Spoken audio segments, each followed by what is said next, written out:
আসসালামু আলাইকুম প্রিয় ভাই বোনেরা, সবাই কেমন আছেন? আশা করছি ভালো আছেন। আমরা আছি মোটামুটি, তেমন একটা ভালো নেই। কারণ হচ্ছে আমার আব্বা আজকে প্রায় 22 দিন যাবৎ হসপিটালে ভর্তি।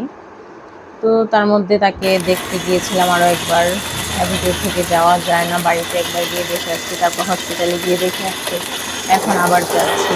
প্রত্যেকদিন যেতে পারি না, কারণ কসবা আর হচ্ছে কুমিল্লার ডিস্টেন্স অনেকটা, ছোটো বাচ্চা নিয়ে যাওয়া যায় না। তো যেতে যেতে আমার হাজব্যান্ড বলল চলো একটু আখের রস খাই, কারণ প্রচণ্ড গরম ছিল।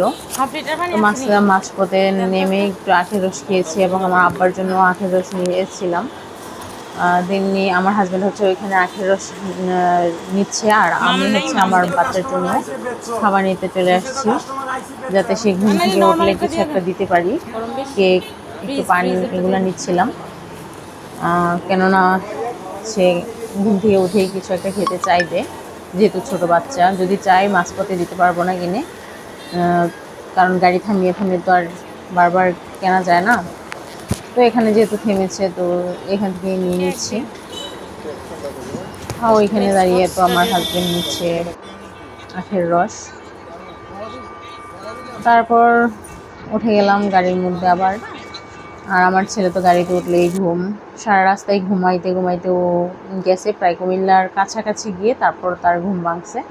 তো এর মধ্যে আমরা যাচ্ছিলাম, এর মধ্যে শশীদোল স্টেশনের এখানে হচ্ছে ট্রেন আসছে। তো আমরা অপেক্ষা করতেছিলাম ট্রেনটা যখন যাবে, তারপর হচ্ছে আমরা রাস্তার ওই পারে যেতে পারবো। এখানে সবগুলো অটো অপেক্ষা করতেছিল। এক পাশ দিয়ে ট্রেন যাচ্ছে, আরেক পাশ দিয়ে হচ্ছে এটা কি তেলের গাড়ি নাকি জানি গেল। তারপর এটা যাওয়ার পর হচ্ছে গাড়ি ছেড়ে দিল আবার।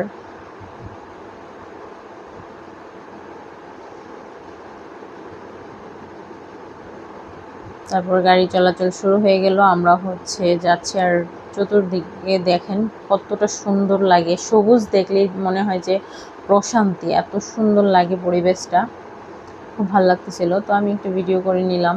তার মধ্যেই ভিডিওটা ভালো করে করতে পারিনি জানি, কারণ মন মানসিকতা তেমন একটা ভালো ছিল না। তো হসপিটালে গিয়ে আর ভিডিও নিইনি, কারণ তখন আব্বা অসুস্থ। আমি যদি ভিডিও করি কেমন দেখা যায়, আমার আব্বা কষ্ট পাইতে পারে। তো আসার সময় আবার আমরা ট্রেনে চলে আসছি।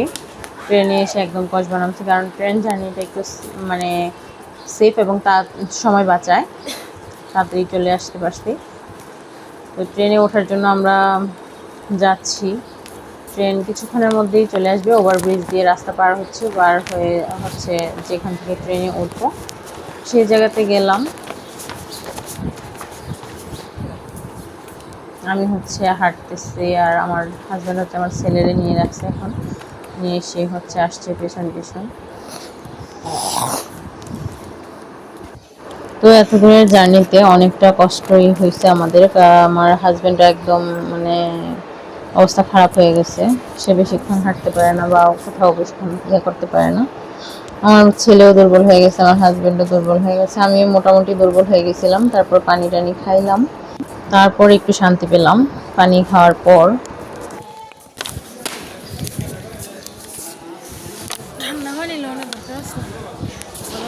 তার কিছুক্ষণের মধ্যে ট্রেনও চলে আসলো, ট্রেনে উঠে গেলাম। ট্রেন হচ্ছে গন্তব্যের দিকে ছুটছে।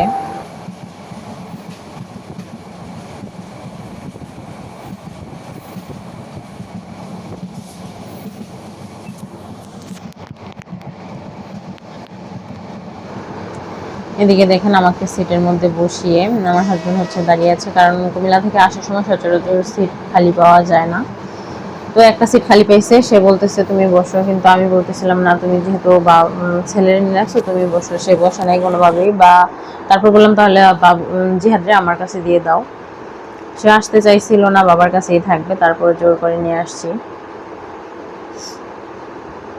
আমি আবার আমার ছেলের জিজ্ঞেস করতেছিলাম আব্বু তোমার চুল কই। সে দেখানোর চেষ্টা করতেছিল, কিন্তু চুল তো আর খুঁজে পাচ্ছে না, চুল সব ফালাই দেওয়া হয়েছে।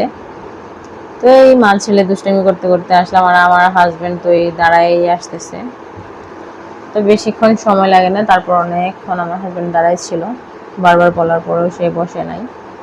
তো আজকের মতো এই পর্যন্ত, সবাই ভালো থাকবেন।